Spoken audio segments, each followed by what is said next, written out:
You're listening to the Blended Family Podcast, a weekly show with a strong focus on strategies and methods to help your family thrive. Blended families face many difficulties and challenges, which can sometimes drive families apart. The goal of this podcast is to help your blended family grow together through these challenges to create the peaceful and loving home you desire.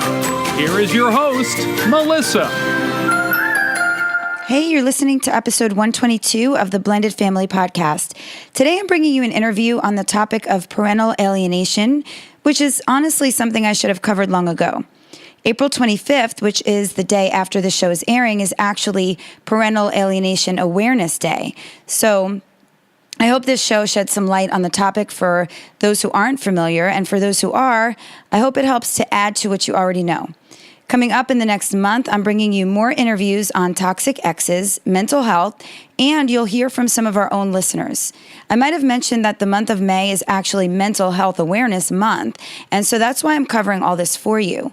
I've been receiving your emails, and so many are about your struggles in dealing with difficult exes or family members or exes who have mental health issues. So make sure you come back and listen every week if this speaks to you. Or better yet, just subscribe. That way you won't miss any of these episodes. If you're not already a member of the Facebook group, please join us over at blendedfamilypodcast.com/group, where you are guaranteed to find others who are going through similar challenges and struggles as you are. It is a very supportive group, and I actually want to thank all of you that are in there for continuing to make it a place where people can come to get the support they need without feeling judged or shamed about it. No further announcements today. I really just want you to hear this interview. As always, feedback can be sent to me at melissa@blendedfamilypodcast.com. Enjoy the interview. Today, joining me is Wendy Perry, formerly Wendy Archer. As an alienated parent and victim of family court corruption, Wendy became motivated to bring awareness and education about parental alienation out of the shadows. Her advocacy work has included coordinating and hosting the annual Parental Alienation Awareness Day event in Dallas, Fort Worth, Texas, and other large events such as the Parental Alienation Symposium, drawing attendees from around the world, hosting monthly support group and advocacy meetings, meeting with legislators in Washington, D.C. about family court reform, as well as doing TV, radio, and magazine interviews to raise awareness and education. The corruption in Wendy's family court case was so extreme that it was featured in the documentary Divorce Corp. Having previously served on the board of directors for PAAO Canada and as a co-founder of PAAO USA, Wendy has most recently co-founded and serves as one of the officers for the non-profit organization PAAO International. Wendy, welcome to the show. Thank you for being here. Thank you for having me today. That is quite a bio you have there, and actually probably one of the most difficult bios I ever read, but it was really wonderful. I love what you're doing, and I've been doing this podcast for over 2 years, and you would think I'd have covered such a common topic as parental alienation before, but I haven't, and I definitely didn't know that there was a special day created to bring awareness to it that you founded, or that there's an organization for it, until I really started to dig in and do some research. So let's start there. Tell me about your organization and why it was created. Well, the organization was actually founded by a lady named Sarvi Emo, and it was founded in 2005. And it was based in Canada, so it's been around for a while. And Sarvi also founded Parental Alienation Awareness Day. And Parental Alienation Awareness Day is an annual international event. It's every April 25th. And this year, April 25th, will actually be the 12th annual International Parental Alienation Awareness Day.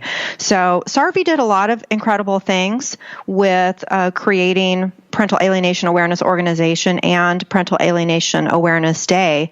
And then in 2010, Sarvi added a ceremony called Bubbles of Love to the Parental Alienation Awareness Day event. And so many people on Parental Alienation Awareness Day, as part of that observance, they blow bubbles of love to represent that love should not be contained, just like bubbles can't be contained, and that a love that the child has for both parents should flow freely, just like bubbles. So it all started, like I said, back in 2005. And now PAAO is actually based here in the United States, but we still have a global outreach, and we communicate with people all around the world. And it is a global problem. Yeah, absolutely. And where did your passion come from? Was it personal experience, or what made you decide to get involved? It was personal experience. Unfortunately, I am an alienated mom. I've been alienated for about 10 years now, and I have 3 children, actually, and one of my children I've never been alienated from. I'm very close to them and always have been. One of my children I was completely alienated from, and we've reunified, but I still remain alienated from one of my other children. So I've been at every possible point in the journey of parental alienation, but I did have a very corrupt family court case that I went through, as you mentioned in the bio, and that lasted for about 2 years.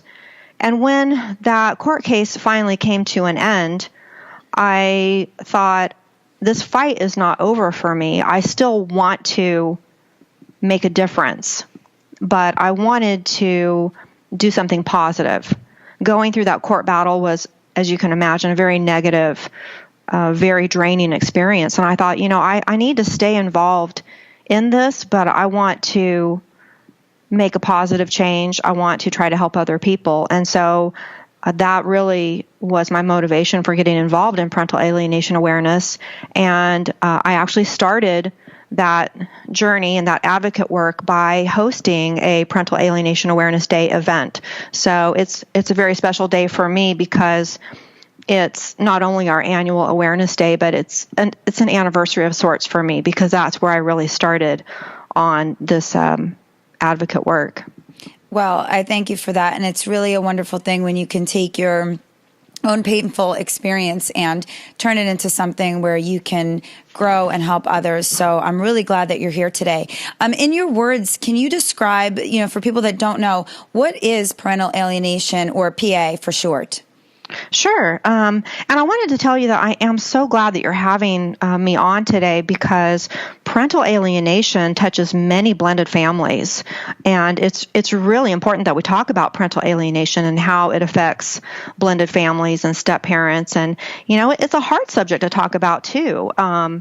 Especially because it's hard being a step parent. I am a step mom myself, and so I understand how hard it is. So I really want to thank you for having this subject on your show. But to answer your question, I think the easiest explanation of parental alienation is that parental alienation is when one parent tries to damage or destroy the relationship that a child has with their other parent. And they do this through a set of behaviors that we call alienating behaviors. And there are some newer terms for parental alienation that are becoming more and more common, and I think eventually will probably be used more than parental alienation. And those terms are family bond obstruction and pathogenic parenting. And I think it's important to point those out because, as I said, they're getting used more and more. And so I think it's important for people to understand that it's the same thing. It's just newer terms for parental alienation. Okay, that's great. And on your website, you also describe parental alienation syndrome, or PAS for short. And so can you explain the difference between those two? I can, and I'm so glad that you asked that question also, because there's a lot of confusion about that. And even a lot of people who are child abuse advocates and who focus on parental alienation, they're not really sure about that. So I'm really glad that you asked that question today. So the way I like to explain it is this. First of all, parental alienation and parental alienation syndrome are actually two entirely different things. And parental alienation is a form of abuse. So parental alienation is those alienating, abusive actions that we touched on a moment ago. Now, a syndrome is a group of symptoms or a pattern of behaviors that consistently occur together under certain circumstances. So when a child is abused with parental alienation, they will often display a certain group of symptoms or a pattern of behaviors. And the example that I like to give on this that usually helps people understand it better is domestic violence. So domestic violence is a form of abuse, and domestic violence can cause PTSD, post-traumatic stress disorder, in its victims. So now kind of convert that to parental alienation, if you will. So domestic violence is abuse, and domestic violence can cause PTSD. Parental alienation is abuse, and parental alienation can cause parental alienation syndrome in its victims. So one is the abuse, and the other is what you might see in the victims of that abuse. Does that make sense? Yeah, that makes a lot of sense when you put it that way. So with the syndrome, you're looking at character traits displayed in the child, right? That's exactly right. Okay. Yes. Yeah. Okay. And then there was one other topic on your site that I wanted to address, and that is HAP, or hostile aggressive parenting. And so can you explain what that is for us? Hostile aggressive parenting is really, actually, it's an old term for parental alienation. It's really the same. It's a term that is sort of outdated, and it's not used very often anymore, and we need to update our website. Okay, good, frankly, good. Well, we're in the process of doing that. So that will be removed. But sometimes you do still see it used. So it's a really good question.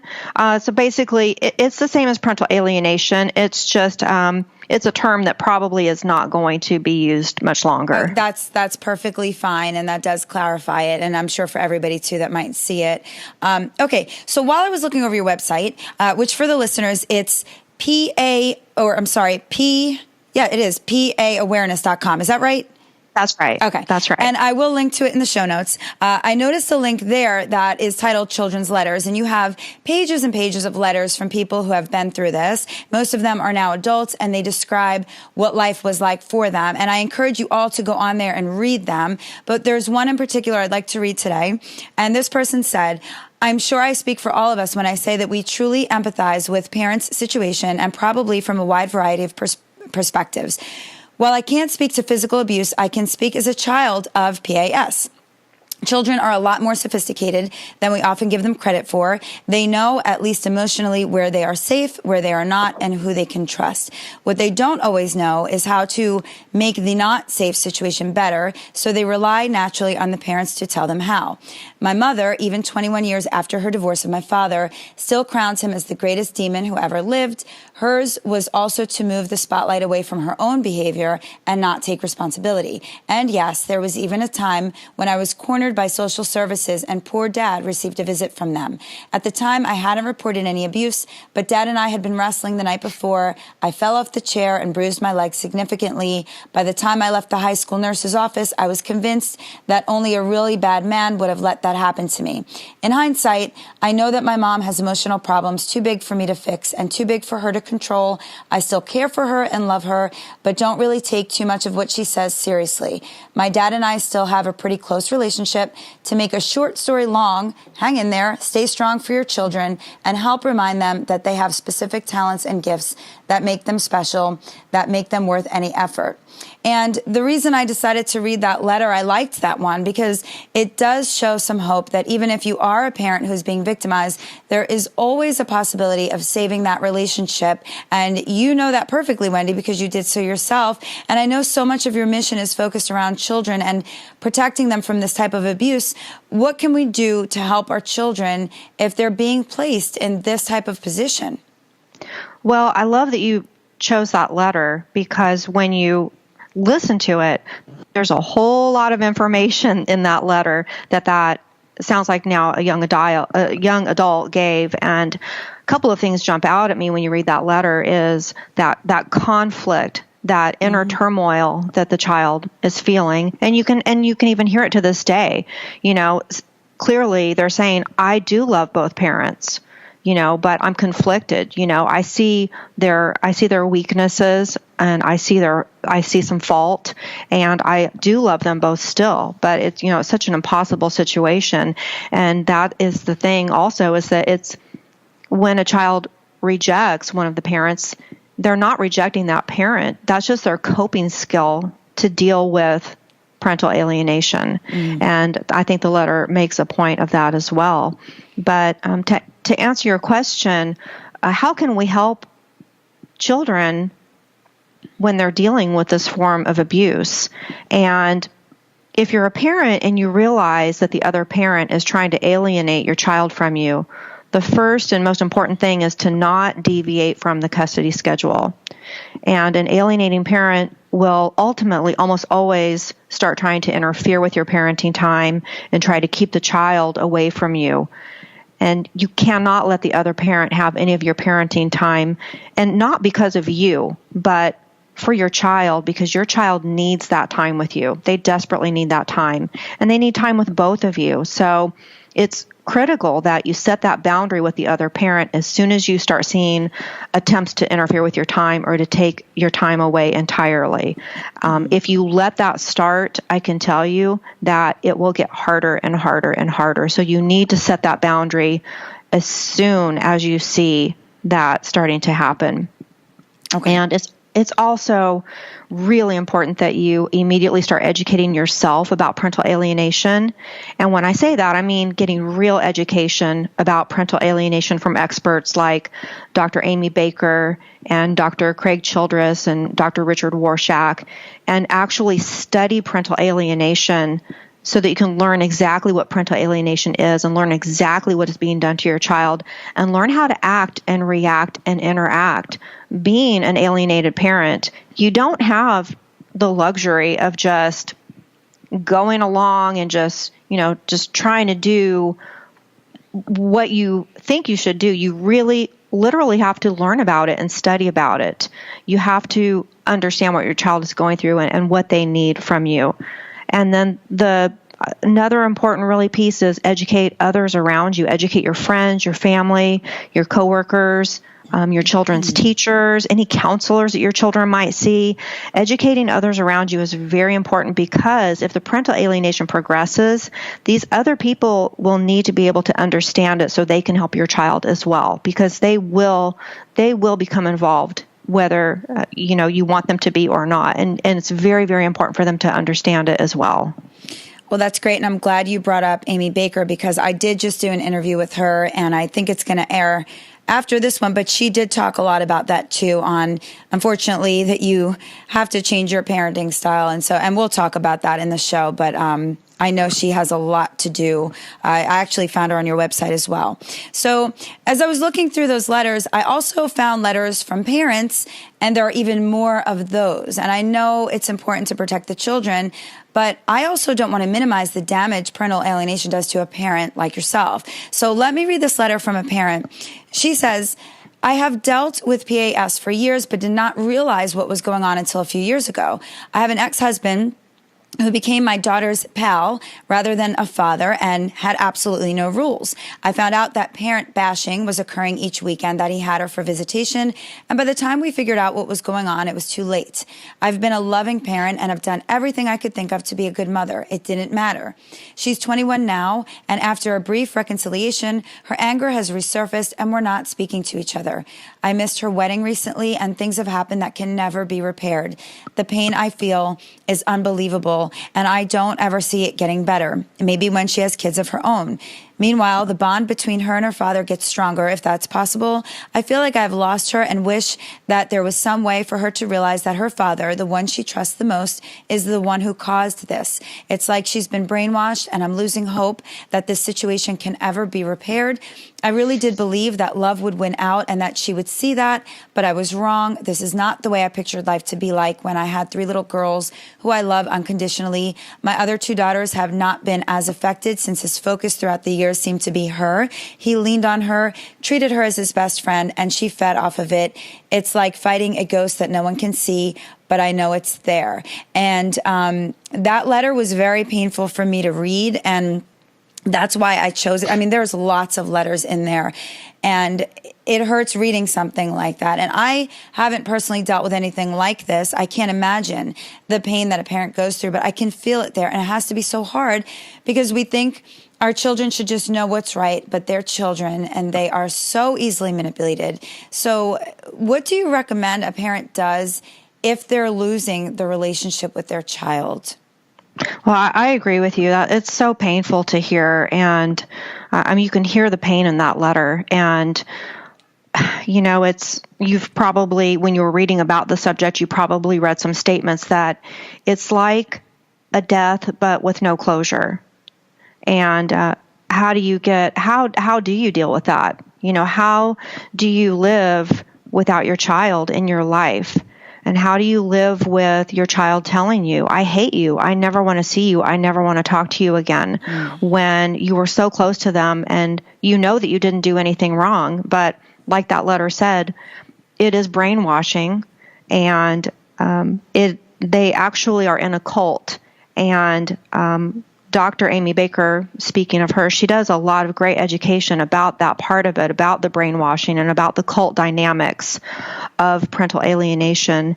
And to that parent's point who wrote the letter, it doesn't automatically stop when the child turns 18. Just like when someone's in a cult, they don't realize when they turn 18, oh my gosh, I'm in a cult, I got to get out of here. As long as they're under the control and manipulation of that alienator who acts like a cult leader, they will remain alienated. And so it is very painful to hear those letters.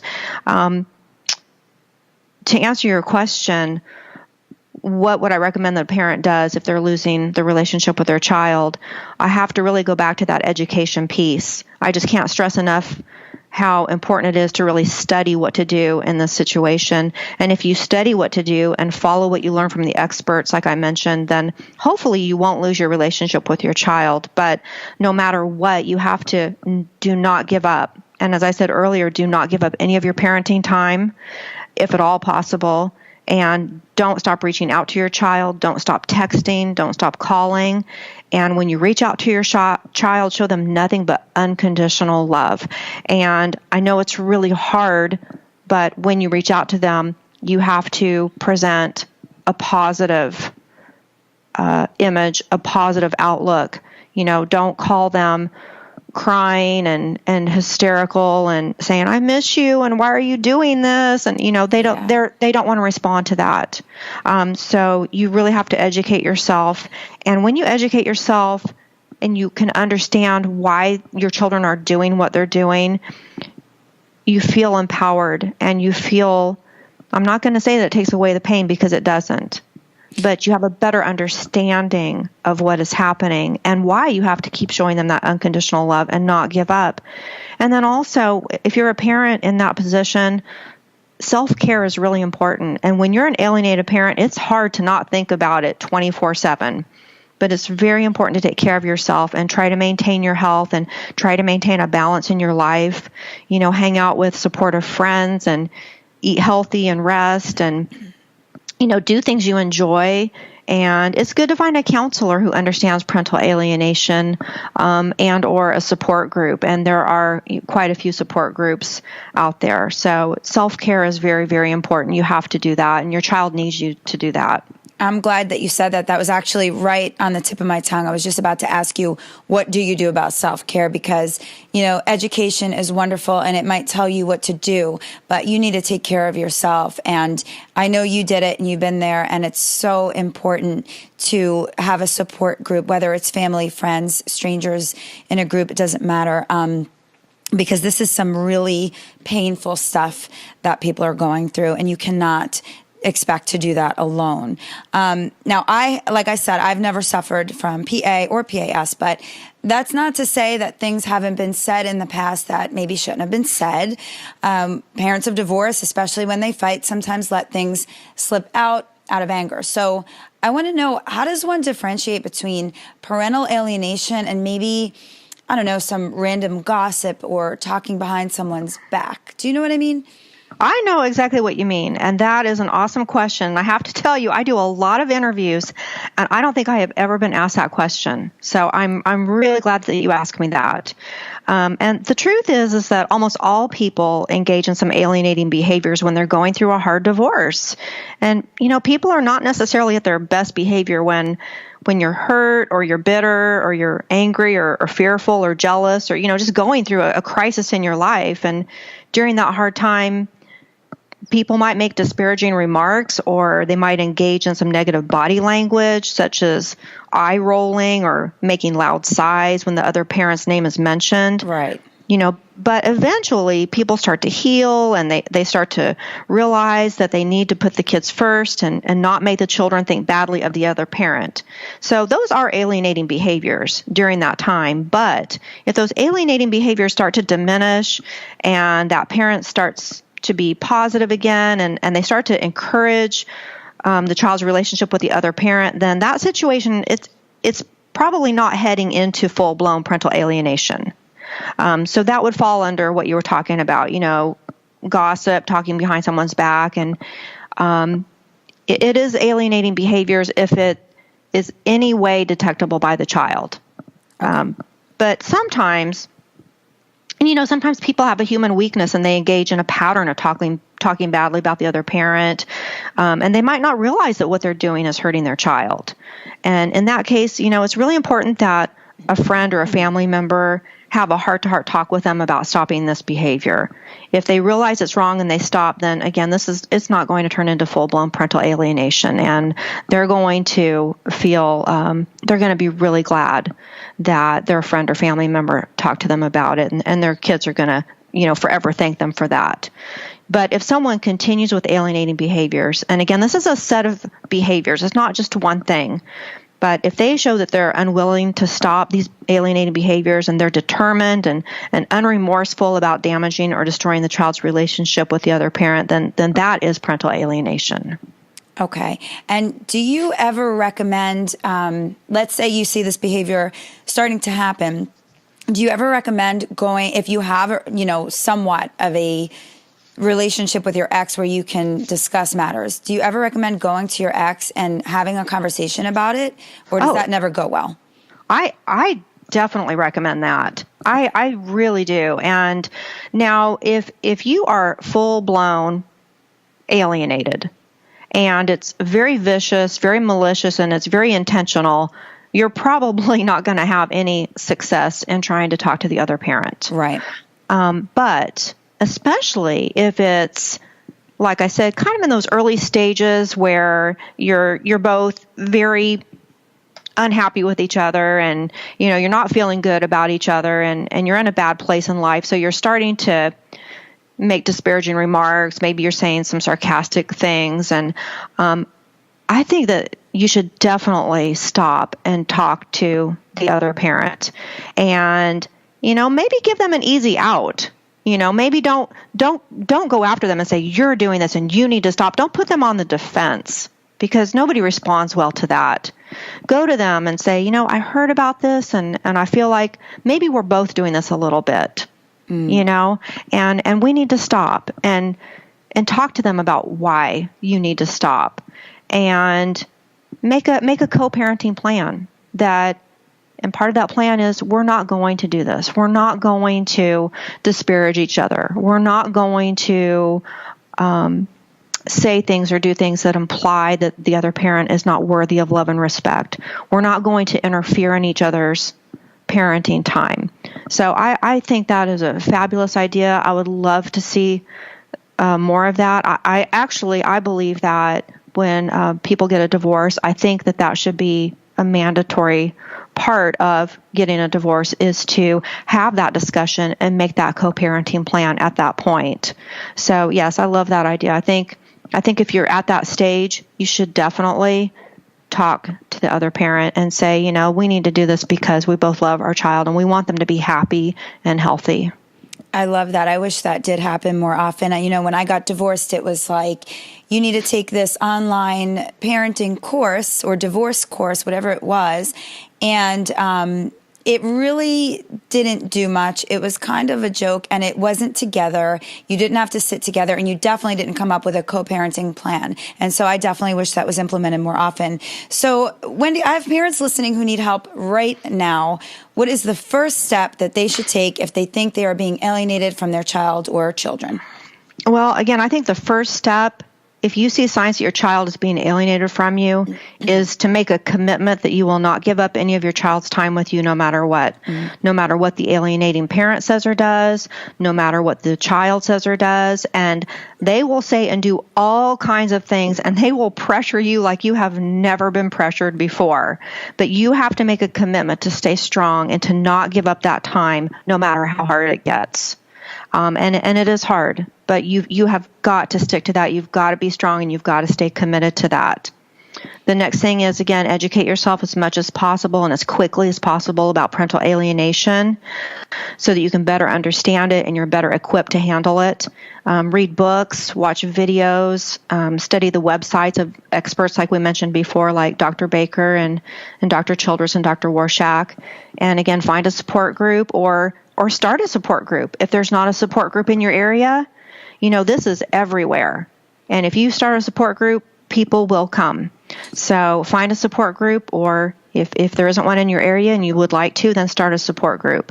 And I want to say something about support groups too. That saying, misery loves company, and it does.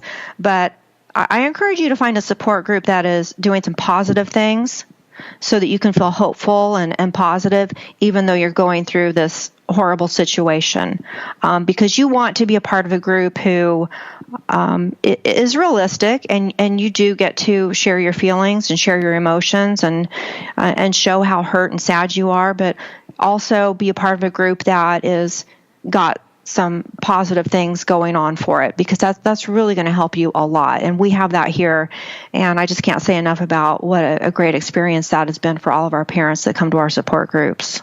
Well, that's a really good point. Just because it's a support group doesn't mean it's the right fit for you.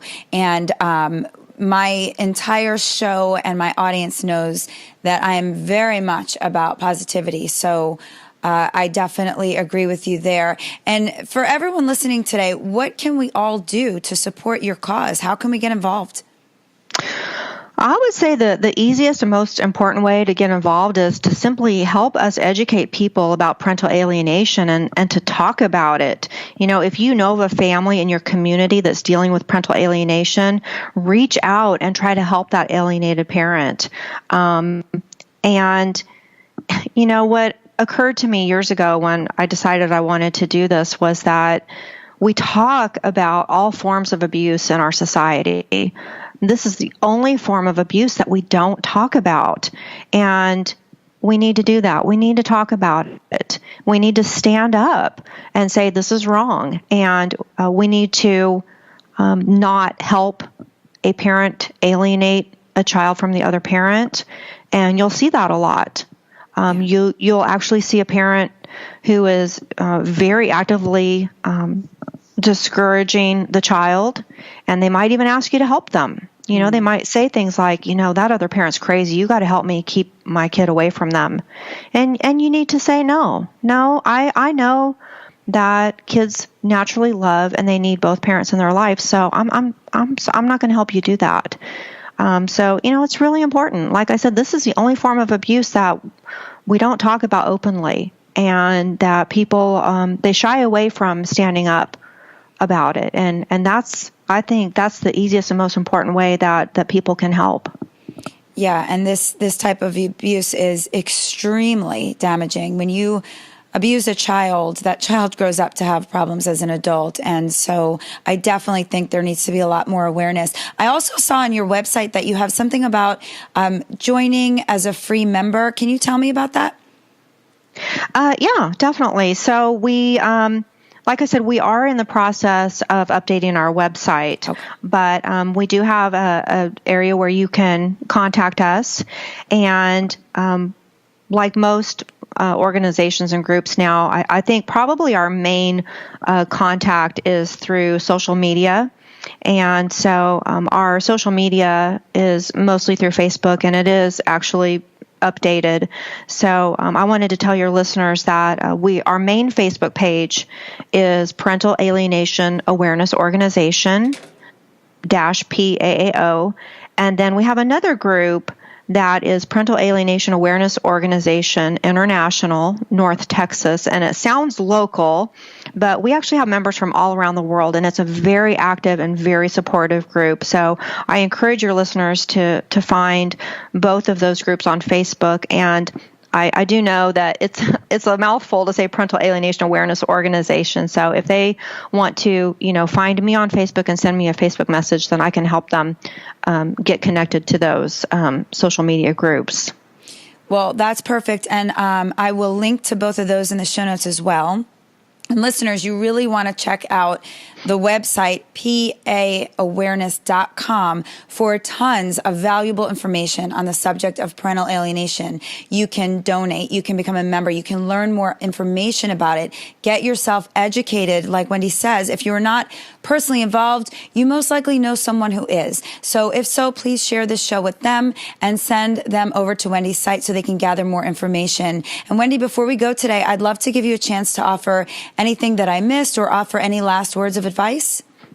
Well, thank you again for having me today. Like I said earlier, parental alienation affects a lot of blended families, and it's really important that we talk about it in blended family forums like this. So I'm really, really grateful that you did this show today.